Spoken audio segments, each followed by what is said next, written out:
سيدنا ومولانا رسول الله وعلى آله وصحبه وعلى من والاه أما بعد فقد قال الله تعالى في القرآن المجيد والفرقان الحميد فأعوذ بالله من الشيطان الرجيم بسم الله الرحمن الرحيم شهر رمضان الذي أنزل فيه القرآن هدى للناس وبينات من الهدى والفرقان صدق الله مولانا العظيم وصدق رسوله النبي الأمين الكريم وقال تبارك وتعالى في شأن حبيبه الكريم إن الله وملائكته يصلون على النبي يا أيها الذين آمنوا صلوا عليه وسلموا تسليما اللهم صل على سيدنا ومولانا محمد وعلى آله وصحبه وبارك وسلم اللهم صل وسلم وبارك على حال محمد وعلى آل محمد. عزیز و بزرگوں دوستو حاضر و ناظرین، جیسا کہ آپ سب جانتے ہیں کہ ماہ رمضان شریف کے لیے چند دن باقی رہ گئے ہیں. ایک ایک گزرتا دن ہم کو ماہ رمضان کے قریب لے جا رہا ہے، اور ماہ رمضان وہ ماہ مقدس ہے جو ماہ نزول قرآن مجید ہے، ماہ صیام ہے، ماہ صدقات و خیرات ہے، ماہ مواسات ہے، ماہ حصول برکات ہے، اور بھی اس کے بے شمار فضائل ہیں. انشاءاللہ تعالی آئندہ بیانات میں ہم اس پر کچھ روشنی ڈالیں گے. تو ماہ رمضان کی آمد کے پیش نظر ہم انشاءاللہ تعالی آئندہ دروس میں ماہ رمضان کے فضائل اور ماہ رمضان میں جو کام ہم انجام دیتے ہیں، جو اعمال ہم کرتے ہیں، ان کے شرعی احکام کیا ہیں، اس کو آپ کو بتائیں گے. تو کتاب تنبیہ الغافلین سے آج ہم کچھ روایات ماہ رمضان کے فضائل کے متعلق آپ کے سامنے بیان کرنے کے ساتھ درس فقہ میں روزے کے ضروری مسائل جن کا جاننا ہر ایک مسلمان کے لیے ضروری ہے، ان میں سے چند آپ کے سامنے بیان کریں گے. تو آئیے پہلے رمضان مبارک کی فضیلت کتاب تنبیہ الغافلین سے فقی ابو اللیث سمرقندی رحمۃ اللہ علیہ فرماتے ہیں. یہ کون ہے؟ صاحب کتاب تنبیہ الغافلین کتاب لکھنے والے حضرت ابو اللیث سمرقندی رحمۃ اللہ علیہ فرماتے ہیں کہ آپ صلی اللہ علیہ وسلم نے فرمایا، حضور پاک علیہ الصلوۃ والسلام کا ارشاد ہے، جنت کو شروع سال سے آخر سال تک رمضان کے لیے آراستہ کیا جاتا ہے. ہاں، جنت سجاتے ہیں. جیسے کوئی وی آئی پی آنا ہے تو گھر کو صفائی کرتے ہیں، اس کے لیے اہتمام کرتے ہیں نا، ویسے اللہ تعالیٰ رمضان شریف میں جو لوگ رمضان کے حقوق ادا کرتے ہیں ان کے لیے جنت کو شروع سال سے آخر سال تک آراستہ کرتے ہیں، اور خوشبوؤں کی دھونی دی جاتی ہے. پس جب رمضان کی پہلی رات ہوتی ہے، یعنی چاند رات، تو عرش کے نیچے سے ایک ہوا چلتی ہے جس کا نام مثیرہ ہے، جس کے جھونکوں کی وجہ سے جنت کے درختوں کے پتے اور کواڑوں کے حلقے بجنے لگتے ہیں. یعنی وہ ہوا چلی تو کیا ہوتا ہے، جنت کے جو درخت ہے اس کے پتے آپس میں جب ٹکراتے تو اس سے آواز آتی ہے، اور جنت کے جو کنڈیاں وغیرہ ہے وہ جب ہوا سے ہلتے ہیں اور بجتے ہیں، جس سے ایسی دل آوی سریلی آواز نکلتی ہے کہ سننے والوں نے اس سے اچھی آواز کبھی نہیں سنی. یعنی رحمت کی ہوا چلتی ہے جس سے یہ کیفیت پیدا ہوتی ہے. بس خوشنما آنکھوں والی حوریں اپنے مکانوں سے نکل کر جنت کے بالا خانوں میں کھڑی ہو کر آواز دیتی ہیں. آواز سن کے لوگ نکلتے جنت کے حورا، کہیں کی آواز ہے، جیسا آج بھی پٹاخے پھٹے کچھ بھی ہوا تو لوگ جھانکتے ہیں گھروں کے باہر نکل جاتے ہیں. تو یہ لوگ کیا کریں گے، حورا جنت کے چھتوں پہ اپنے چڑھ کے دیکھتی ہیں کہ یہ آواز کہاں سے آ رہی. تو آواز دیتی ہیں. آواز سننے کے بعد جنت کی حوریں کہ کوئی ہے اللہ تعالیٰ کی بارگاہ میں ہم سے منگنی کرنے والا. یعنی ابھی تو شادی نہیں ہوئی، اس واسطے کہ جنت میں جنتیاں گئے ہیں نا، تو منگنی رسم بولتے ہیں ہمارے پاس، تو منگنی کرنے والا تاکہ اللہ تعالیٰ اس کو ہم سے جوڑ دیں. پھر وہی حوریں جنت کے داروغہ رضوان سے پوچھتی ہے، جنت کے جو ہیڈ ہے ان کا نام کیا ہے، رضوان. تو ان سے پوچھتی ہیں یہ کیسی رات ہے؟ وہ لبیک کہہ کر جواب دیتے ہیں. کون؟ رضوان. اے خوبصورت اور خوب سیرت عورتوں، یہ رمضان مبارک کی پہلی رات ہے. اللہ تعالیٰ رضوان سے فرماتے ہیں جنت کے دروازے محمد صلی اللہ علیہ وسلم کی امت کے روزے داروں کے لیے کھول دو، اور جہنم کے داروغہ مالک، جہنم کے جو ذمہ دار ہیں، جو صدر ہے، ان کا نام کیا ہے، مالک. تو جہنم کے داروغہ مالک سے فرماتے ہیں محمد صلی اللہ علیہ وسلم کی امت کے روزے داروں پر جہنم کے دروازے بند کر دو. تو اس کی تفسیر میں یہ حدیث شریف کی آیا ہے کہ دروازے جنت کے کھولنے سے مراد کیا ہے، اس سے مراد یہ ہے کہ جنت میں جانے کے کام لوگوں پر آسان کر دیے جائیں، اور جہنم کے دروازے بند کر دو سے مراد کیا ہے، جہنم میں جانے کے جو کام بندہ کرتا ہے اس پر مشکل ہو جائے. تو داروغہ مالک سے فرماتے ہیں محمد صلی اللہ علیہ وسلم کی امت کے روزے داروں پر جہنم کے دروازے بند کر دے. حضرت جبرائیل علیہ السلام کو حکم ہوتا ہے کہ زمین پر جاؤ اور سرکش شیاطین کو قید کرو، یعنی جو لوگوں کو بھٹکا بھٹکا کے برائی کی طرف لے جاتے وہ شیاطین بند کر دو، اور گلے میں توق ڈال کر دریا میں پھینک دو ان کو. اب پھر بھی ہم دیکھتے لوگ رمضان جیسے رمضان میں بھی بدماشیاں کرتے، برائیاں کرتے، تو پھر وہ کیسا، شرابیاں کئی شراب پیتے اور بھی برے کام کرتے. تو علماء نے لکھا ہے سرکش شیاطین تو قید کر دیے جاتے، مگر سال بھر ان کی صحبت میں رہنے کی وجہ سے جو اثرات ہیں نا وہ ظاہر ہوتے رہتے، رمضان میں بھی اس کا اثر رہتا. تو ویسے لوگ جو سال بھر برائیوں میں رہے، نفسانیت میں رہے، شیطانیت میں رہے، تو اس کا اثر فوری کہاں جائیں گا. گھر میں گندگی بہت دنوں تک پھیلی ہوئی ہے، صفائی کرے بعد بھی فوری وہ جاتی نہیں، ٹائم لگتا. تو ویسے اس کے اثرات ہیں. لیکن اگر کوئی سدھر گیا، رمضان شریف میں یہ چیزیں چھوڑ دیا، تو پھر انہیں نیکی کی طرف آ جاتا. میرے محبوب محمد صلی اللہ علیہ وسلم کی امت کے روزے داروں کو وہ خراب نہ کریں، اس واسطے ان کو باندھ کے رکھ دو. نبی کریم صلی اللہ علیہ وسلم یہ بھی ارشاد فرمائے ہیں کہ اللہ تعالیٰ رمضان کی ہر رات میں 3 دفعہ یہ اعلان کرواتے ہیں کہ ہے کوئی مانگنے والا جس کو میں عطا کروں. کب؟ یہ رمضان کی راتوں میں. شب بارات گزری نا، لوگ جا کے عبادت کرے، اللہ جن کو توفیق دیا اور بہت خشوع خضوع سے کرنے والے کرے، تو یہ شب بارات کی رات میں بھی یہی بخشش، مغفرت، عطایا اللہ تعالیٰ کی طرف سے ہوئی ہیں. رمضان میں روزانہ ہوتی، وہ ایک رات میں ہوئی نا، پھر اندر سال آئیں گی نا تو جب ہوں گی. لیکن رمضان تو ایسی قدر کرنے کا مہینہ ہے کہ ہر رات میں اس کے شب برات ہے، بلکہ اس سے بھی بڑھ کے، کیونکہ آخری دنوں میں تو شب قدر ہے جو 1000 مہینوں سے افضل ہے. کیا اس کے فضائل ہیں، انشاءاللہ اپنے موقع پہ بیان ہوں گے. تو اللہ تعالیٰ رمضان کی ہر رات میں 3 دفعہ، ایک دفعہ بھی نہیں 3 دفعہ یہ اعلان کرواتے ہیں، ہے کوئی مانگنے والا جس کو میں عطا کروں، ہے کوئی توبہ کرنے والا کہ میں اس کی توبہ قبول کروں، کوئی ہے مغفرت چاہنے والا کہ میں اس کی مغفرت کر دوں، یعنی معاف کر دوں اس کے گناہ. پھر آواز دی جاتی ہے اللہ تعالیٰ کی طرف سے فرشتوں کے توسط سے کہ ہے کون جو ایسے غنی کو قرض دے جو نادار نہیں. کیا بات ہے صاحب، غور کرو آپ. ہے کوئی جو ایسے غنی کو قرض دے، ایسے دولت مند کو قرض کی ضرورت رہتی نہیں رہتی، مگر کیا فرما رہے ہیں، ایسے غنی کو قرض دے جو نادار نہیں ہے، یعنی دولت مند کو قرض دے.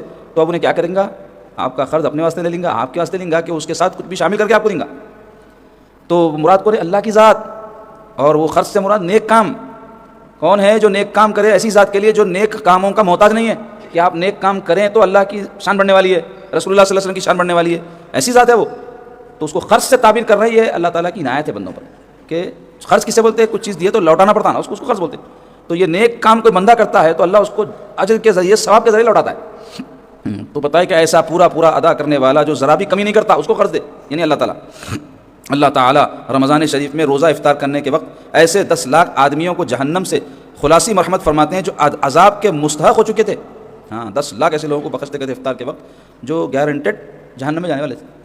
اور جب جمعہ کا دن اور جمعہ کی رات ہوتی ہے تو اس ہر گھڑی میں 10 لاکھ آدمیوں کو جہنم سے خلاصی عطا فرماتے ہیں جو عذاب کے مستحق ہو چکے تھے. یعنی ہر جمعہ کی بات کر رہے ہیں، یہ رمضان کے ساتھ اس کی بھی فضیلت بیان کر دی. جب رمضان کا آخری دن ہوتا ہے تو یکم رمضان سے آج تک، یعنی 29 دن تک جس قدر لوگ جہنم سے آزاد کیے گئے تھے ان کے برابر ایک دن میں آزاد فرماتے ہیں. یعنی چاند رات میں جس دن لوگ شاپنگ کو روڈوں پہ پھرتے رہتے، فضولیات میں، خرافات میں، عید کی تیاریوں میں اپنی رات غارت کرتے رہتے، وہ رات ہے جس میں سارا رمضان جتنے لوگ بخشے گئے اسے ایک رات میں بخشے جاتے. جس رات شب قدر ہوتی ہے تو اللہ تعالیٰ جبرائیل علیہ السلام کو حکم فرماتے ہیں اور وہ فرشتوں کے ایک بڑے لشکر کے ساتھ زمین پر اترتے ہیں. ان کے ساتھ ایک ہرا جھنڈا ہوتا ہے جس کو کعبے کے اوپر کھڑا کر دیتے ہیں. حضرت جبرائیل علیہ السلام کے 600 بازو ہیں. کتنے پر ہیں ان کے؟ 600 پر ہیں، جن میں 2 بازو صرف اسی رات میں کھولتے ہیں، قدر کی رات میں، جن کو مشرق سے مغرب تک پھیلا دیتے ہیں. پھر جبرائیل علیہ السلام فرشتوں سے تقاضا کرتے ہیں کہ جو مسلمان آج کی رات کھڑا ہو، یعنی کھڑا ہو تو عبادت کرتے ہوئے، روڈوں پہ نہیں، چبوتروں کے اوپر نہیں، اور بھی دیگر ہوٹلوں میں ادھر ادھر نہیں، عبادت میں، جو مسلمان آج کی رات کھڑا ہو یا بیٹھا ہو، نیک کام ذکر کر رہا، تلاوت کر رہا، اس میں بیٹھا ہوا ہے، نماز پڑھ رہا ہو یا ذکر کر رہا ہو، اس کو سلام کریں. تو فرشتوں کو حکومت کرتے، جبرائیل علیہ السلام بولتے ہیں سلام کرو پورے جو نماز پڑھ رہے ہیں، ذکر کر رہے ہیں، اور مصافحہ کریں، ہاتھ ملاؤ بولتے کہتے، اور ان کی دعاؤں پر آمین کہیں. صبح تک یہی حالت رہتی ہے شب قدر کے موقع.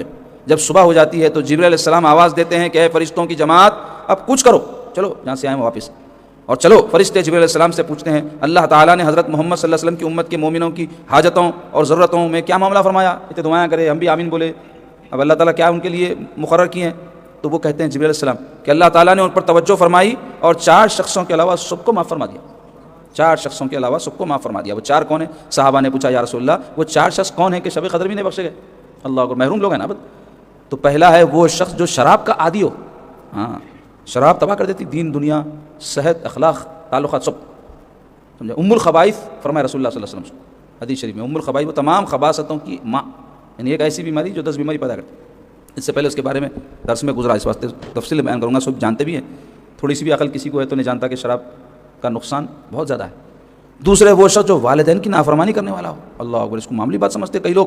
والدین کی نافرمانی، والدین کی نافرمانی تو ان کو ایک کام بول رہے ہیں اپن الٹا بول رہے ہیں، اس کو انہیں ایک چیز کرو بول رہے ہیں اپن نہیں کر رہے، انہیں کوئی چیز مت کرو بول رہے کر کے بتا رہے ہیں. تو والدین کی نافرمانی کرنے والا شخص شب قدر میں بھی نہیں بخشا جائے گا، الا یہ کہ وہ توبہ کرے اور ماں باپ کی فرما برداری کرے. تیسرے وہ شخص جو قطع رحمی کرنے والا اور ناتا توڑنے والا ہو، اس کی بھی بخشش نہیں ہوگی. ذرا کچھ بول دیے نہیں ملتے، ماں باپ بول رہے بیٹے سے بات نہیں کرتے، بیٹا بول رہا امی سے میں نہیں ملتا، بھائی سے بھائی نہیں مل رہا، سسرالی ایسے رشتے سالہ ایسا کر دیا میرے سامنے نہیں آنا، میں بھی نہیں جاتا، گھر کو نہیں آنا، میرے بیوی کو بول دیا تو بھی نہیں جانا. ہاں چلو ایسا ماحول ہے سسرال کا جس سے بچے بگڑ جا رہے ہیں، بے دینی ہے، بدعقیدگی ہے. یہ بنیادوں پہ اگر کوئی منع کر رہا تو الگ بات ہے. یہ ذاتی جھگڑے، میرے کو ایسا بولے، میرے ساتھ ویسا کرے، رقعے میں میرا نام صحیح نہیں لکھے، دعوت نہیں دیے، نیوتے نہیں کرے، کپڑے نہیں بنائے، یہ سب غلط کام ہے، برے کام ہے. اور وہ رشتے ناتے اس کی بنیاد پہ توڑنا تو بہت بری بات. گناہ کبیرہ ہے، چھوٹا گناہ نہیں. ایسا لیٹ لے لینے کا، جیسے کوئی آدمی کو بد جانور کا گوشت کھاتے ہوئے دیکھے تو آپ کو کتنا برا دکھتا، ویسا ہے وہ. شراب پیتے ہوئے کسی کو دیکھے مسلمان اگر کوئی ہے، پاک آدمی ہے، انہیں برا نہیں سمجھتا، شرابی کو دیکھا تو غلط کام کر رہا. کسی کی ناز جان لیے تو کیسا غصہ آتا آپ کو. ویسی چھ، مگر مسلمان کیا کرے، اپنے اپنے حساب سے کیٹیگریاں کر لیے، نہیں نہیں یہ بہت برے کام ہے کبیرہ میں، یہ نہیں اس کو چھوڑ دو، لیٹ لے لو، ایسا غیبت ہے، خطا رحمی ہے، والدین کی نافرمانی ہے، اتنا برا نہیں سمجھتے جتنا ہمارے پاس شراب پینے کو برا سمجھتے، جتنا سور کا گوشت کھانے کو برا سمجھتے، حالانکہ وہ بھی اتنا یہ لیول میں کبیرہ ہے، یہ بھی وہ بھی کبیرہ ہے۔ تو بہرحال خطا رحمی کرنے والے کو اللہ معاف نہیں کریں گے شب قدر میں بھی۔ چوتھے وہ شخص جو کینہ رکھنے والا ہو اور آپس میں تعلق قطع کرنے والا ہو، پھر اپنے مسلمان بھائی سے 3 دن سے زائد کلام بند رکھے۔ ہاں، کینہ کسے بولتے ہیں؟ کینہ بولتے ہیں دل میں دشمنی رکھنے کو، براس رکھنے کو۔ دل میں براس ایک فطری عمل ہے، مثلا کوئی آدمی آپ کو کچھ بھی سخت بول دیا تو برا دکھتا نا، دل میں نہیں دکھتا، کوئی آپ کو وعدہ خلافی کر دیا برا دکھتا، کوئی بھی بات برے دکھنے کی نہیں بھی رہتی، بعض لوگوں کو بری دکھتی، کیا کر سکتے ہو؟ مثلا دستر پہ ایک آدمی جا کے الگ ٹیبل پہ بیٹھ جاتا، میزبان آ کے بولتا بھائی ذرا ادھر اٹھ کے بیٹھ جاؤ، برا مان جاتے ہو، ہاں میرے کو دستر پہ سے اٹھا دیے، حالانکہ اتنی بری ماننے کی بات نہیں ہے، ساتھ ہی رہنا انسان میں۔ پہلے آپ بیوقوف یہ کرے کہ بھائی اکیلے جا کے بیٹھ گئے، سب جنے بیٹھے، اس جگہ بیٹھنا تھا، اب بیٹھ گئے تو بیٹھ گئے، انہیں بولا تو میزبان جہاں بیٹھا بیٹھنا ہے نا، برا دکھ جاتا۔ تو چھوٹے چھوٹے باتیں بتا رہے ہیں بے شمار ہے، ذرا گاڑی ادھر لگاؤ بھائی، کہیں کو لگاؤ گاڑی ادھر، وہیں لگا تو برا دکھ جاتا۔ تو یہ برا دکھنے کا اعتبار نہیں ہے، مگر واقعتاً بعض بات برے دکھنے کی بھی رہتی جس سے آپ کے دل میں براس آ جاتی، تو ایسی براس 3 دن تک معاف ہے۔ 3 دن تک براس کرتے رہے ویسا تو گناہ نہیں ہوتا، 3 دن کے بعد میں بھی اگر وہ براس کے نتیجے میں سلام کلام بند کر دیے، مل رہے نہیں، بات نہیں کر رہے، بلا رہے نہیں، جا رہے نہیں، یہ ہے گناہ۔ تو وہی بتا رہے ہیں، جو شخص کینہ رکھنے والا ہو اور آپس میں قطع تعلق کرنے والا ہو، پھر اپنے مسلمان بھائی سے 3 دن سے زائد کلام بند رکھے، تو ویسے شخص کی بھی بخشش نہیں ہوگی۔ تو بخشش جو ہے ہمارا کوئی حق نہیں ہے، اللہ کا کرم ہے، تو کرم حاصل کرنے کے واسطے چھپاؤ نہ، لڑتے۔ ایک آدمی کے پاس جا رہے ہیں آپ، کچھ مانگنے جا رہے ہیں، جا کے جو ہے اس کو آپ پل کے بول رہے ہیں میرے کو دینا ہی پڑیں گا، دیے نہیں تو کیسا ہوں گا، تو گنڈا گردی بولیں گا انہیں۔ تو آپ جب بھیک مانگنے جا رہے ہیں یا کچھ چیز حاصل علم حاصل کرنے جا رہے ہیں، کسی سے کچھ مانگنے جا رہے ہیں، تو اپن سائل ہے نا جی، سائل متواضع رہتا، ان کے ساری عاجزی، تو یہ بھی ایسی اللہ تعالیٰ کے حضور میں گڑ گڑانے کی چیزیں آئی ہے، لڑکے حاصل کرنے کے نہیں ہیں۔ تو بہرحال یہ ہے رمضان کے چند فضائل۔ اب اور ایک عنوان ہے امت محمدیہ کو عطا کردہ 5 خصوصی اشیاء۔ رمضان شریف کے حوالے سے سرکار کی امت کو 5 جو چیزیں عطا کی گئی، کوئی اور امتوں کو نہیں عطا کی گئی۔ حضرت ابو ہریرہ رضی اللہ عنہ سے روایت ہے، رسول اللہ صلی اللہ علیہ وسلم نے ارشاد فرمایا، میری امت کو 5 چیزیں خاص طور پر دی گئی ہیں جو پہلی امتوں کو نہیں ملی تھی، یعنی امت محمدیہ کے روزے داروں کے لیے۔ روزہ ہر امت میں رہا ہے، ہر امت میں روزہ رہا ہے، اس کا طریقہ، ٹائم وغیرہ الگ تھا ہوگا، اور آج بھی دیکھو آپ جتنے دنیا میں مذاہب کے ماننے والے ہیں ان کے پاس روزے رہتے، اس کے طریقے غیر مسلموں میں اس کو بولتے ورت رکھے بولتے روزے کو، تو علماء بھی رہتے، تو ان کا طریقہ ہے ہر مذہب میں ہے، کیونکہ روحانیت کے لیے روزہ ضروری ہے۔ تو مگر سرکار کی امت کو جو روزے عطا کیے گئے، تو حضور کی امت کے روزے داروں کے لیے 5 اسپیشلٹی، یہ خاص بات ہے۔ پہلی، ان کے منہ کی بدبو اللہ کے نزدیک مشک سے زیادہ پسندیدہ ہے۔ ہاں، یعنی بد ہضمی کی بدبو نہیں، خلوے میدا کی بدبو۔ خلوے میدا بول تو سحری کھائے بعد کھانا ختم ہو گیا تو بھوک لگی تو ایک طرح کی بو منہ میں سے آتی انسان کی، تو ویسی بو اللہ کے نزدیک مشک سے زیادہ پسند ہے۔ اب کوئی بے حساب کھا جا رہا، پیٹ خراب کر لے رہا، یہ سوچ کے کہ لمبا روزہ ہے بھائی، خوب کھا جانا، بلکہ اب اس سے کھٹے ڈکارا آ رہے ہیں، تو وہ تو نفس کی بو ہے، وہ تو یہ جو بو کی بات ہو رہی علماء لکھے خلوے میدا، خالی ہو کے جو میدا جلتا نہیں، اس کی بو مراد ہے۔ دوسرے، ان کے لیے فرشتے دعا کرتے ہیں، افطار کے وقت تک کرتے رہتے، ہاں اے اللہ یہ امت محمدیہ کے روزے دار کو بخش دے، ان کے گناہ معاف فرما دے، ان کو یہ عطا کر، ان کو وہ عطا کر۔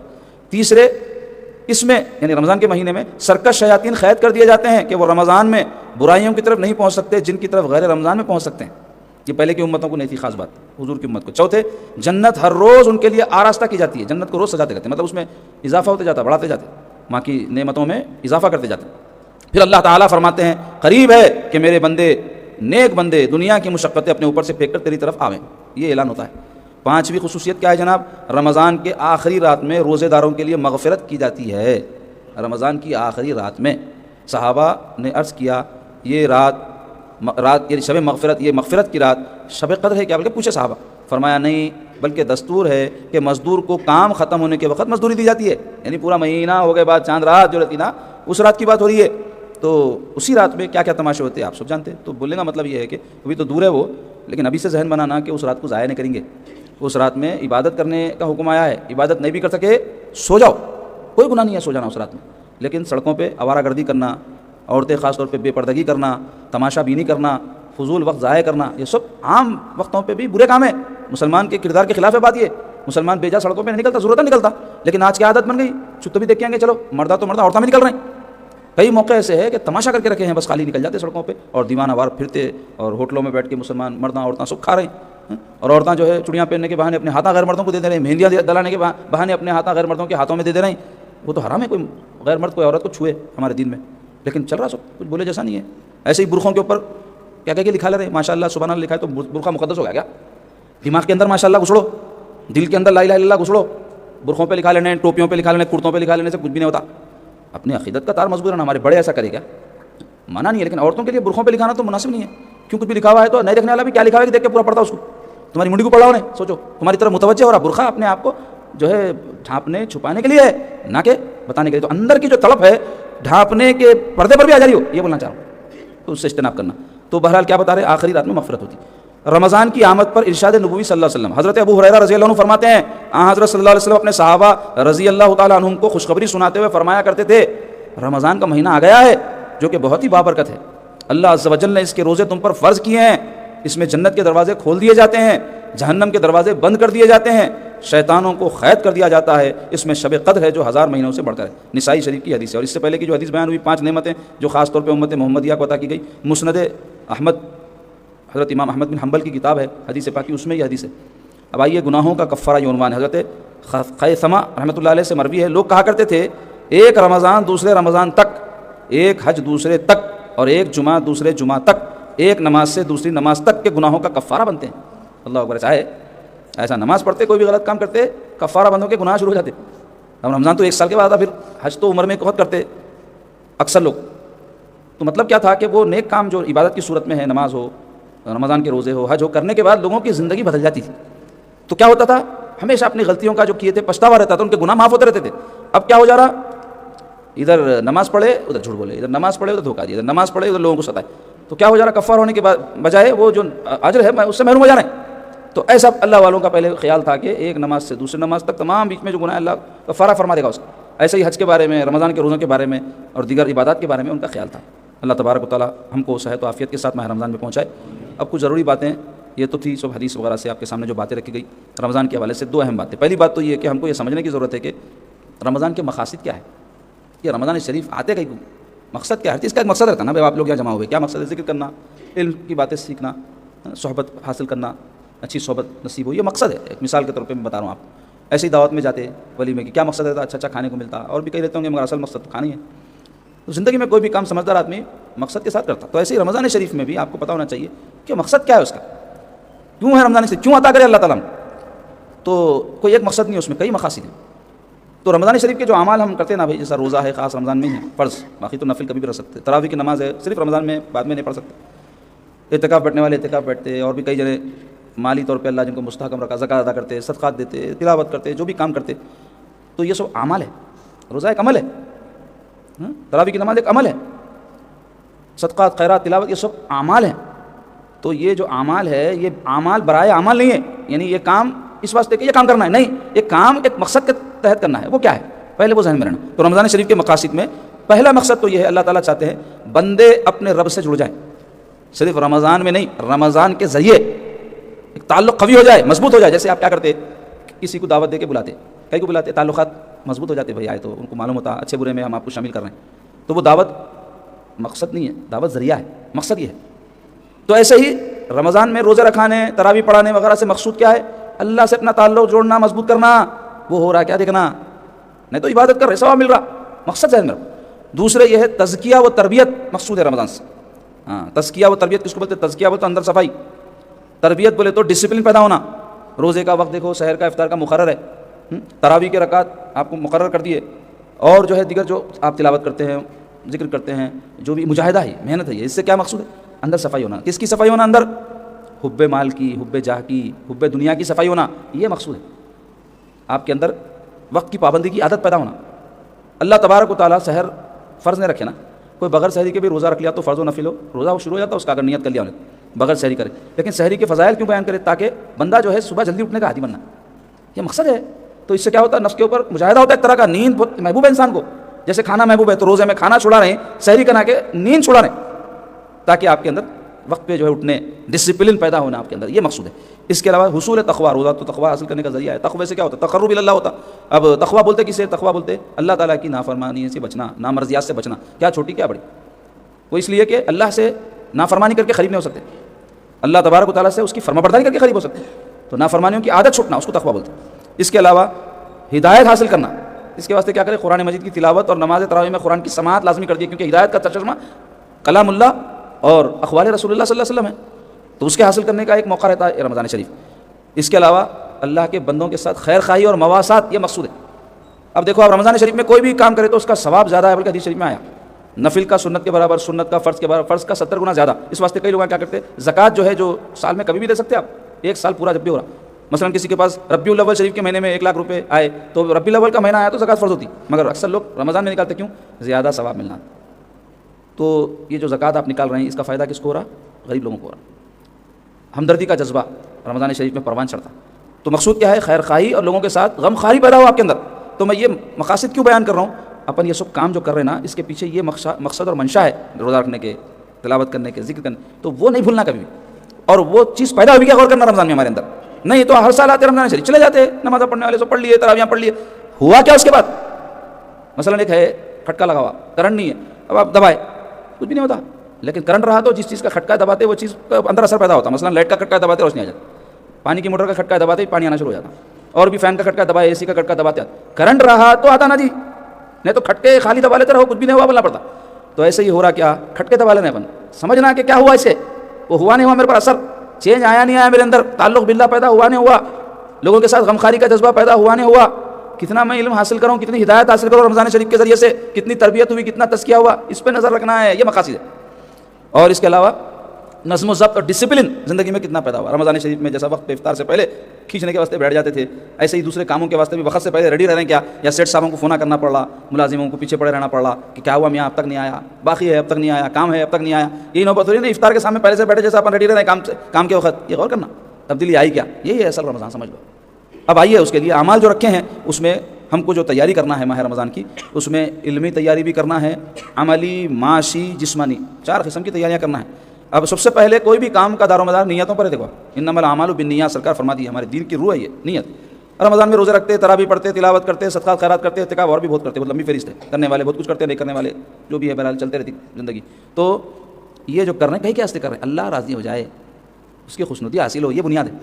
کیوں دیکھنے میں جاتا رمضان میں کئی کام آج کل ایسے ہو رہے ہیں جو بظاہر تو نیکی کا کام ہے لیکن نیت گڑبڑ ہے اس کے اندر. مثلا افطار پارٹیاں ہو رہی ہیں، دعوتیں ہو رہی ہیں کئی ہماری، اور کئی لوگ ہیں صدقات خیرات بھی دیتے ہوں گے. اب کس کی نیت کیا ہے میں شخصی طور پہ تو نہیں بول رہا ہوں، ایک عام بات جو ہم تک آتی ہے اندازہ ہوتا ہے وہ بول رہا ہوں میں. آپ دکھاوا بہت جا رہا.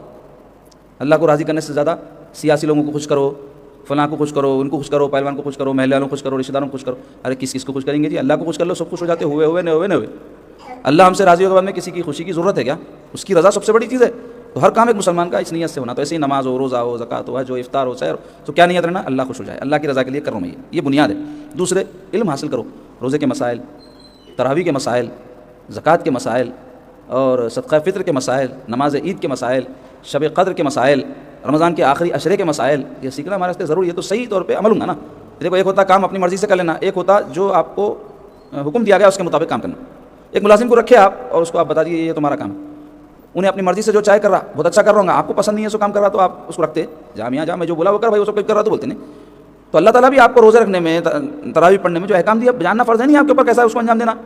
روزے کے بارے میں کیا حکم ہے شریعت کا، نماز کے بارے میں کیا حکم ہے، زکوٰۃ کے بارے میں، حج کے بارے میں، عمرے کے بارے میں، حلال حرام کے بارے میں، معاشرت کے بارے میں، اخلاقیات کے بارے میں، اللہ اس کے رسول کی کیا مرضی ہے، کیا پسند ہے، آپ پہ ہم پہ جاننا فرض ہے نہیں ہے؟ فرض ہے. تو وہ جان کے اس کے مطابق یہ کام کرنا. تیسرا یہ کہ اپنا ایک نظام الاوقات بناؤ، ٹائم ٹیبل بناؤ، نظم بناؤ رمضان کے حوالے سے. تحریر میں بنائے تو بہت اچھا ہے، نہیں بنا سکے تو کم سے کم ذہن میں تو بناؤ کہ رمضان شریف میں یہ شیڈول رکھوں گا، یہ ٹائم سوؤں گا، یہ ٹائم اٹھوں گا، یہ ٹائم پہ تلاوت کروں گا، یہ ٹائم پہ ذکر کروں گا، یہ ٹائم پہ یہ کروں گا. ٹائم ٹیبل اگر آپ نہیں بنا رہے تو رمضان سے صحیح استفادہ نہیں کر سکتے. اور جب آپ یہ ٹائم ٹیبل بنائیں گے تو اس میں غلبہ آپ دینی کاموں کا رکھو. کئی لوگ ہیں رمضان کا ٹائم ٹیبل ان کا کاروباری رہتا. ارے کیا ہے بھائی کاروبار تو مرے تک ہے، آدمی کتابی کما لیا تو بس نہیں ہے اس کو. آج کل پھر ہمارے اتنی ہو گئی، خواہشات اتنے بڑھا لیے، کہیں کا بھی بس نہیں ہو رہا. تو کم از کم رمضان شریف میں تو ایسا ایک شیڈول ہونا جس میں زیادہ کام ہم تلاوت کے، عبادت کے کریں. اسی طرح مال کے حوالے سے بھی ایک نظم بناؤ کہ خرچے رہتے ہیں رمضان میں، افطاری ہے، سحری ہے، عام دنوں کے بنسبت خرچے بڑھ جاتے، صدقہ خیرات دینے کی وجہ سے خرچہ بڑھ جاتا. تو ہمارے پاس ایک پروگرام رہنا کہ ہماری آمدنی کتنی ہے اور خرچہ کتنا کرنا ہے، اور اس میں پھر یہ معلوم رہنا کہ ترجیح کس کو دینا ہے، پریورٹی کہاں ہم کو خرچ پہلے کرنا ہے. حماقت نہ کر کے ایسی جگہ جہاں بیکار کاموں میں خرچ کرنا ہے وہاں کرتے رہیں، اور جہاں فرض تھا وہاں نہیں کر رہے ہیں، جہاں ذمہ داری تھی وہاں نہیں کر رہے ہیں. ایسا نہیں ہونا. سمجھ میں نہیں آیا تو کہ جاننے والوں سے مشورہ لینا کہ بھائی اس رمضان میں میرے پاس یہ آمدنی کے ذرائع ہیں اور میرا خیال ہے ایسا ایسا کرنا، تو اس میں ترجیح کس کو دوں میں، کیا مال کہاں پہ زیادہ خرچ کرنا میرے لیے مناسب ہے، یہ پوچھنا. اس کے علاوہ کوئی کام ایسے ہے جو رمضان شریف تک اگر ہم پینڈنگ رکھیں تو رمضان میں ہمارے کو پاؤں میں بیڑی ڈالنے والے تو ویسوں کو سرکا دینا فوری، کل کریں گے پرسوں کریں گے نہیں، فوری کر دینا تاکہ رمضان شریف میں وقت مل جائے، فراغت ایسی ہو کہ ہم کچھ قرآن کی تلاوت کر سکیں، ذکر کر سکیں، افطار سے پہلے جو ہے آ کے ذکر کرتے بیٹھ سکیں، اور سحر میں جو ہے وقت پہ اٹھ سکیں. تو اس کے لیے کیا ضروری ہے؟ وقت ہونا. تو وقت آپ نکالنا پڑے گا، ابھی سے آپ ایسا کرنا پڑے گا جو کام رکاوٹ بن سکتے ہیں، جو آگے چل کر کے آپ کو رمضان میں وہ کام کرنے پر رمضان کے کام خراب ہو سکتے ہیں عبادت کے، اس کو سرکا دینا، اس کو ختم کر دینا۔ اور اس کے علاوہ آداب سیکھو۔ کئی لوگ ہیں جو پابندی سے مسجدوں کو نہیں جاتے، رمضان میں بھی آ جاتے، تو لوگ کیا کرتے ہیں مسجدوں میں آداب نے واقف ہونے کی وجہ سے مسائل پیدا کرتے۔ مساجد کے آداب سیکھنا، صفوں کے آداب سیکھنا، اس کے علاوہ جو خدمت گزاران دین ان کے آداب سیکھنا۔ حافظ صاحب ہے، ان سے پالا پڑتا ہے رمضان میں، مؤذن صاحب ہے، امام صاحب ہے، خطیب صاحب ہے، آپ کو معلوم رہنا ان کے ساتھ کیسا گفتگو کرنا، ان کے ساتھ ایک کانٹیکٹ رہنا آپ کا، کیونکہ ہم کو دین کی باتیں ان سے معلوم ہوتی ہیں۔ حافظ صاحب سے قرآن معلوم ہوتا، مولوی صاحب سے مسائل معلوم ہوتے، مؤذن صاحب سے اذان جو ہے سننے میں آتی ہے ہم کو، تو ان کی خدمت بھی کرنا، خدمت بھی کرنا، اور آداب بھی ان کے کیا ہے سیکھنا۔ اور یہ صرف رمضان کے تک نہیں ہے، مگر چونکہ رمضان میں ابھی ذکر آیا نا، ہمارے دوست صاحب بند ہو جاتے، تو اس واسطے ہمارے لیے تھوڑا آسانی ہو جاتی، بلکہ سیکھ لیتے کئی لوگ، تو اس وجہ سے میں اس پہ زور دے رہا ہوں، ورنہ تو یہ عمر بھر سیکھنے کی چیزیں ہیں۔ آداب بول تو خالی مسجد کے کیا، محفلوں کے آداب ہے، مساجد کے علاوہ گھر کے آداب ہے، سڑکوں پہ چلنے کے آداب ہے، لوگوں سے ملنے کے آداب ہے، کھانے پینے کے آداب ہے، یہ سب سیکھنا۔ کیوں بزرگان دین کیا بولے؟ آدمی نیکی کے کام کر کے جنت میں جاتا کرتے، ادب کر کے مالک کے جنت کو پا لیتا کرتے۔ ہاں، اللہ تعالیٰ کا تقرب ملتا ادب سے، تو سیکھنا، سیکھے بغیر کچھ بھی نہیں آتا۔ اللہ تعالیٰ ہم سب کو نیک توفیق عطا فرمائے۔ اب آئیے رمضان کے آمد کے پیش نظر فقہی مسائل میں، جیسے میں نے عرض کیا، روزے کے ضروری مسائل ہم آپ کے سامنے بیان کریں گے۔ تو سب سے پہلے روزے کا حکم۔ ہاں، روزے کو عربی میں صوم بولتے ہیں، اس کی جمع صیام ہے، اور روزہ جو ہے اسلام کا ایک عظیم رکن ہے۔ اسلام کے 5 ارکان ہیں نا، اس میں سے ایک روزہ ہے۔ تو اس کا شرعی حکم کیا ہے؟ ماہ رکن کے روزے فرض بھی ہے جو رمضان کے ہے، اس کے علاوہ بعض سنت روزے، بعض نفل روزے۔ تو ماہ رمضان کے روزوں کا حکم بتا رہے ہیں۔ ماہ رمضان کا روزہ ہر مسلمان، عاقل بول تو پاگل نہ ہو، بالغ بول تو چھوٹا بچہ نہ ہو، اس پر فرض عین ہے۔ فرض عین کسے بولتے ہیں؟ ایسا فرض جو ہر ایک کو علیحدہ علیحدہ طور پر رکھنا ہے، کسی اور کی طرف سے آپ نہیں رکھ سکتے، آپ کو بھی رکھنا ہے، مجھ کو بھی رکھنا ہے، ان کو بھی رکھنا ہے، اس کو بولتے ہیں فرض عین۔ جیسے نماز ہے، ہر مسلمان کو پڑھنا ہے، اور اپن دوسروں کی طرف سے نہیں پڑھ سکتے، ہر کوئی اپنے اپنی پڑھے گا، ایسے ہی روزہ بھی ہے۔ تو کیا ہے؟ ہر مسلمان عاقل و بالغ پر روزہ فرض عین ہے۔ اب فرض عین کے مقابلے میں فرض کفایہ رہتا ہے۔ فرض کفایہ تو ایسا فرض جو مسلمانوں میں سے چند لوگ بھی کر لیے تو سب کی طرف سے ادا ہو جاتا ہے۔ اس کی مثال کیا ہے؟ نماز جنازہ، ایک مسلمان کہیں دنیا میں مر گیا، وہاں کے مسلمان نماز پڑھتی ہے، اس کی تو فرض تو ہے، ادا ہو گیا، چند لوگ بھی پڑھ لیے تو فرض سب کی طرف سے ادا ہو گیا۔ لیکن یہ نماز روزہ ایسا نہیں ہے، ہر ایک کو کرنا ہے۔ تو بالغ پر، عاقل بالغ پر فرض عین ہے، مرد ہو خواہ عورت، بشرطے کہ عورت حیض و نفاس سے خالی ہو، اس کے ناپاکی کے جو دن ہیں مہینے کے یا بچہ پیدا ہونے کے بعد کے، وہ دنوں میں اس کو معاف ہے، نہیں تو عورت پہ بھی ویسے ہی فرض ہے جیسے مرد پہ ہے۔ دوسرے، روزے کی فرضیت کا منکر کافر ہے۔ اگر کوئی کہے کہ روزہ فرض نہیں ہے، کوئی روزہ فرض نہیں ہے معاذ اللہ رمضان کا، ایسا کوئی بول دیا تو انہیں اسلام سے خارج ہو جاتا۔ تیسرے، روزے کا بلا عذر، یعنی جان بوجھ کر، شریعت جس کو مجبوری قرار نہیں دی گئی اپنی مرضی سے، بعض چیزوں میں شریعت روزے کے لیے رخصت دی ہے، وہ کیا ہے آگے آئے گے مسائل، لیکن کوئی اپنے مرضی سے یہ سوچ کے کہ میرے کو آج کام ہوتے ہیں، میرے پیٹ میں تھوڑا درد ہے، میرے کو رات میں نیند نہیں ہوئی، سحر نہیں کر سکا، یہ سب عذر نہیں ہے جو شریعت مانتی، آپ بنا لیے سو۔ تو اگر کوئی بلا عذر ترک کرنے والا سخت گناہگار اور فاسق ہے، کبیرہ گناہ کا مرتکب ہے، فاسق بول تو کھلے عام گناہ کرنے والا، کیونکہ اب روزہ نہیں رکھیں گا تو کھائیں گا، تو رمضان شریف میں کھانا دن میں کھلا گناہ ہے، تو اس کا مرتکب ہے۔ روزے کے واجب ہونے کی شرطیں، پہلی شرط وہ شخص مسلمان ہو، دوسرے وہ عاقل ہو، پاگل مجنون دیوانہ نہ ہو، تیسرے بالغ ہو، چھوٹا بچہ جو ہوتا ہے وہ عادتاً اس کو رکھاتے کہ عادت ہو جانا، بلکہ ورنہ اس پہ روزے فرض نہیں ہے۔ نیز تندرست ہو، یعنی ایسی بیماری نہ ہو کہ روزہ رکھنے پر اور بہت بیمار ہو جائے اور ڈاکٹر نے روزہ رکھنے سے منع کیا ہو، اور مقیم ہو، یعنی مسافر نہ ہو، اگر کوئی شخص سفر میں ہے تو اس پہ روزے فرض نہیں ہے لیکن بعد میں قضا کرنے پڑیں گے۔ تو یہ شرائط تھے۔ اب یہ روزے کے صحیح ہونے کی شرطیں، یعنی روزہ تو رکھ رہے ہیں لیکن اگر یہ چیزوں کا لحاظ نہیں رکھے تو روزہ ہوتے نہیں۔ اس میں کیا ہے؟ روزے کے صحیح ہونے کی شرطیں یہ ہے، پہلی، عورت کا حیض و نفاس سے خالی ہونا، اگر کوئی عورت ناپاکی کے ایام میں رکھ لیتی ہوں مل کر رکھ لی تو روزہ ہوتے نہیں، تو انہیں پاک ہونا ضروری ہے۔ دوسرے، نیت ہونا، یعنی دل سے روزے کا ارادہ کرنا میں روزہ رکھ رہا ہوں۔ اب اس کی کچھ تفصیل ہے۔ پہلا مسئلہ اس میں بتا رہے ہیں، نیت دلی ارادے کا نام ہے۔ نیت کس کو بولتے ہیں؟ دل میں کسی بات کا ارادہ کر لینا، بس یہ نیت ہے۔ زبان سے کہنا شرط نہیں ہے، روزہ رکھتا ہوں جو دعائیں پڑھتے نا وہ تبرکن ہے، ورنہ اگر کوئی زبان سے کلمات نہیں بھی نکالا کہ میں روزہ رکھتا ہوں، یا جو بھی دعائیں روزہ رکھنے کی وہ نہیں بھی کرا لیکن دل میں نیت کر لیا، روزہ ہو گیا۔ زبان سے بول رہا دل میں نیت نہیں کرا، روزہ نہیں ہوا، یہ سمجھو۔ تو زبان سے کہنا شرط نہیں، البتہ دلی ارادے کے موافق زبان سے کہہ لینا مستحب ہے، یعنی ثواب ہے، بول لیے تو بول لیے، نہیں بولے تو کوئی گناہ نہیں۔ دوسرے، روزے کی نیت رات سے کی جائے، یعنی اگر کوئی پیر کے دن کا روزہ رکھنا چاہ رہا تو انہیں آج اتوار کی مغرب کے بعد پہلے تو نیت کرنا پڑے گا۔ تو اب رات سے اگر وہ نیت کر رہا تو بول رہا ہے ایسا نیت کرو، کیا ہے وہ؟ یہ تو کلمات ہے لیکن دل میں اصل یہ کلمات کے معنی رہنا۔ وہ کیا کلمات ہے؟ نویت ان اصوم غدا للہ تعالی من صوم رمضان، نیت دل میں کیا رہنا؟ میں نے نیت کی کل اللہ تعالیٰ کے لیے رمضان کا روزہ رکھوں گا، یہ دل میں ارادہ رہنا۔ یا مختصراً جملہ کہے نویت بصوم غد، میں کل کے روزے کی نیت کر رہا ہوں، یہ ارادہ کر لیا تو اس کا روزہ دوسرے دن جو رکھ لیں گا وہ صحیح ہو جائیں گا۔ اور اگر دن میں کرے، یعنی صبح میں فجر کے بعد کر رہا، سورج نکلے بعد کر رہا، 9 بجے 10 بجے کر رہا، سحر نہیں کرا تھا اس وجہ سے جو ہے اب اس کو ایک دم نیند اشار ہوئی تو روزہ رکھنا چاہ رہا، تو کہے نویت ان اصوم لهذا اليوم، میں نے آج کے روزے کی نیت کی۔ اور ایک مسئلہ بتلا رہے، اگر نیت کے ساتھ الفاظ انشاءاللہ تعالی تبرکن ملا لے تو حرج نہیں، یعنی انشاءاللہ تبارک و تعالی میں کل کا روزہ رکھوں گا، ایسا بول لے تو نیت میں کوئی خرابی نہیں آتی بولیں. چوتھا مسئلہ بتلا رہے سحری کھانا بھی نیت کے قائم مقام ہے بشرطے کہ کھاتے وقت یا کھانے کے بعد روزہ نہ رکھنے کا ارادہ نہ کر لے. سحری کیوں کرتے بھائی؟ روزہ رکھنے. اگر کوئی اس کی الٹی نیت کر رہا سحری کرتے وقت کہ میں کھا تو لیتا ہوں روزہ نہ رکھتا ہوں, تو وہ سحری کھانا روزے کا قائم مقام نہیں ہے بول رہے ہیں. اگر نیت اس یعنی یہ نیت کے ساتھ سحری کر رہا ہے کہ یہ سحری کر رہا ہوں تاکہ روزہ رکھوں, تو دل میں اگر ایسا سوچ کے سحری کر لیا علیحدہ روزے کے لیے نیت نہیں بھی کرا تو وہ سحری ہی روزے کا قائم مقام ہو جائے گی بول رہے ہیں, ورنہ سحری نیت کے قائم مقام نہ ہوگی. پانچواں مسئلہ, نماز پڑھنے میں روزے کی نیت دل میں کر لے تو صحیح ہے. سحری کرے وقت نیت نہیں کرے تھے, فجر کی نماز میں یاد آیا میں نیت نہیں کرا, دل میں بولی ہے اللہ میں روزہ رکھ رہا ہوں, ختم ہو گئی نیت. چھٹا مسئلہ, رمضان کے ہر روزے میں نیت کرنا ضروری ہے. ایک روز نیت کر لینا تمام روزوں کے لیے کافی نہیں, کیونکہ ہر روز کا ایک روزہ مستقل ایک عمل ہے, اس کے لیے روزانہ ہاں ایک مہینہ پورے روزے رکھوں گا, یہ عزم ہے آپ کی, یہ آپ کا عزم ہے کہ میں روز رمضان کے پورے روزے رکھوں گا.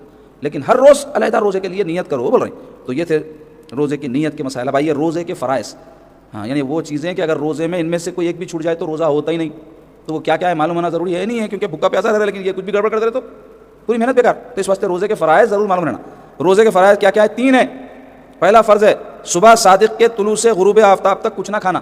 اب صبح صادق کا طلوع بولے تو شہروں میں کہاں نظر آ رہا, پورے بلڈنگاں بنے ہوئے ہیں, تو ہمارے پاس اس کے واسطے سیرن ویرن کا طریقہ نکالے تاکہ آگاہی ہو جائے کہ بھائی صبح صادق ہو گئی, اب یہاں سے آپ کھا پی نہیں سکتے, تو وہ سمجھ لو سحری کا سیرن سے لے کے غروب آفتاب تو سورج ڈوبنے تک کچھ نہ کھانا. اسی طرح صبح صادق کے طلوع سے غروب آفتاب تک کچھ نہ پینا. تیسرے, صبح صادق کے طلوع سے غروب آفتاب تک جمع نہ کرنا, یعنی بیوی سے ہم بستری نہیں کرنا. یہ 3 چیزیں فرض ہے روزے کے اندر. اگر کوئی بھی اس کے خلاف کر دے رہا روزے کے اوقات میں, اس کا روزہ ٹوٹ جائے گا. جان بوجھ کے کرا تو اس کے لیے قضا اور کفارہ دونوں ہے, اور اگر انہیں جان بوجھ کے نہیں کرا, غلطی سے کر لیا تو روزہ خراب ہی نہیں ہوا, روزہ دار بھولے سے کر لیا. آگے اس کے مسائل آتے. اب آئیے روزے کے مسنونات و مستحبات, یعنی وہ کام جو روزے میں سنت ہے یا مستحب ثواب دینے والے.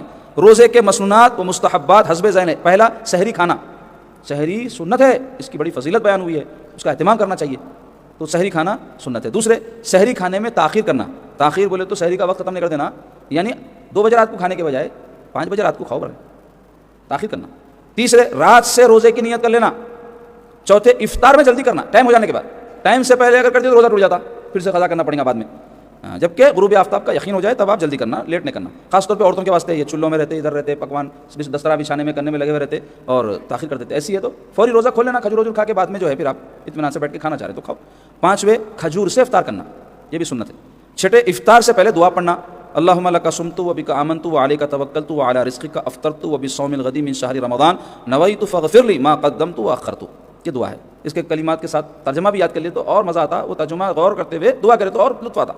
7ویں, حالت روزہ میں غیبت, جھوٹ, فحش کلامی, گالی گلوچ وغیرہ تمام گناہوں اور بری باتوں سے بچنا. یہ روزے کی روح ہے, روزے کی یہ روح ہے. کس سے بچنا؟ غیبت سے بچنا, کسی کی برائی کرنے, جھوٹ بولنے سے, اور فحش باتیں یا گالی گلوچ کرنے سے, یہ باتوں سے بچنا روزے کی اصل ہے. آخری مسئلہ ہے 8واں, عبادت کی کثرت کرنا روزے میں, خصوصاً رمضان کے آخری عشرے میں, یعنی آخری 10 دنوں میں. شب بیداری بول تو رات میں جاگنا اور مسجد میں اعتکاف کرنا وغیرہ, یہ سب کیا ہے؟ روزے کی سنتیں یا مستحبات ہیں. اس کو ذہن نشین رکھنا اور اس کے مطابق اپنے روزے پورے کرنا, اور دعا بھی کرنا اللہ تعالیٰ سے کہ اللہ تعالیٰ ہم کو جیسا اللہ تعالیٰ اس کے رسول چاہتے ہیں ویسے روزے رکھنے کی توفیق نصیب فرمائے. انشاءاللہ آئندہ درس میں ہم روزے کے مفسدات, یعنی کن چیزوں سے روزہ ٹوٹ جاتا ہے اور اس کے کیا احکام ہیں, اس کی تفصیل آپ کے سامنے بیان کریں گے. اب آئیے اولیاء اللہ کے واقعات کے بیان میں. ایک واقعہ ہے عالم اسباب, یعنی یہ دنیا عالم اسباب ہے.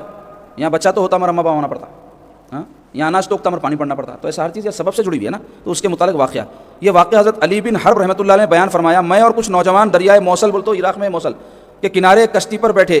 کشتی جب درمیان میں پہنچی تو ایک مچھلی دریا سے کود کر کشتی میں آ گئی.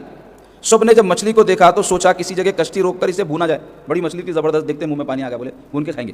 چنانچہ جب ناؤ ایک کنارے پر لگائی گئی اور آگ جلانے کے لیے لکڑیاں جمع کی جانے لگی, اسی دوران ہم نے ایک ویرانہ دیکھا.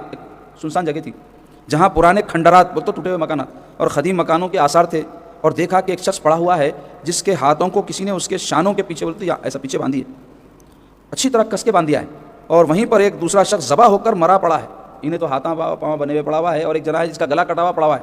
اور نزدیکی سامان سے لدا ہوا ایک خچر کھڑا ہے. خچر بولتے گھوڑے اور گدھے سے جو پیدا ہوتا ہے اس کو خچر بولتے, تو نہ گدھے کے چھوٹا رہتا, نہ گھوڑے کے بڑا رہتا, بیچ کا رہتا, ٹٹو بولتے اس کو. تو بہرحال وہ اس کے اوپر سامان لدا ہوا. ہم لوگوں نے بندھے ہوئے شخص سے ماجرا دریافت کیا کہ بھائی تمہارے ہاتھ بنے ہوئے, تو انہیں مرا کیسا؟ پھر تم مارنا تو تمہارے ہاتھ کھلے ہوئے رہنا, تمہارے ہاتھ بنے ہوئے مرا ہوا ہے. تو اس نے کہا, وہ بندہ ہوا آدمی بولا, میں نے اس شخص کا خچر کرایہ پر لیا تھا. پہلے گاڑیاں وغیرہ کاراں تو تھے نا, تو یہی جانوروں کے اوپر سواریاں کرتے تھے، تو کرائے سے لے لیتے تھے، ہر ایک کے پاس رضا بھی نہیں تھا، تو کرائے پہ لیا تھا. یہ مجھے راستے سے یہاں بھٹکا لایا اور میری مشکیں کس دی، بولے تو میرے ہاتھا پاؤں بن دیا اور کہا میں تجھے قتل کر دوں گا، یعنی مال لوٹنے کے واسطے.